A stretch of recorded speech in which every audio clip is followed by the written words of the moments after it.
আজ তোমাদের আমি দেখাবো দক্ষিণ দিনাজপুর জেলার তপন থানার অন্তর্গত তপনে রয়েছে এক অপূর্ব সুন্দর গোবিন্দ তপন চৌরঙ্গি মোড় থেকে নালাগোলা যাওয়ার রাস্তায় কিছুটা দূরেই রয়েছে এই সুবিশাল সুন্দর মন্দির। রাস্তা থেকে সোজা পথে দেখা যায় এই মন্দির। মন্দিরের সামনেটা খুবই সুন্দর, পুরো রাজপ্রাসাদের মতো বানিয়েছে এই মন্দিরের ডিজাইন। মন্দিরের একপাশে 3টি রথ রয়েছে। প্রতি বছর রথযাত্রার সময় বড় করে অনুষ্ঠান ও রথ টানা হয়। বহু ভক্তদের ভিড় জমে থাকে এই রথযাত্রার সময়। মন্দিরের নিচে এই বড় ফাঁকা জায়গাটিতে ভক্তদের সেবাশ্রমের জন্য রাউন্ড করে সিঁড়ি, একদিক দিয়ে প্রবেশের জন্য, অন্য দিক দিয়ে বাহির পথ। প্রবেশের প্রথমেই মন্দিরে আঁকা রয়েছে নরসিংহ ঠাকুরের মূর্তি। তারপরে মন্দিরের সামনে রয়েছে ভগবান বিষ্ণুর মূর্তি।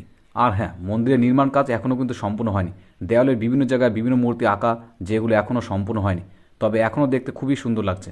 এই বিরাট জায়গায় ভক্তদের সেবা ও গান বাজনা ভক্তি করা হয়ে থাকে। এখানে অন্নভোগেরও ব্যবস্থা আছে, সেটা আগে থেকে বুকিং করতে পারবে করে।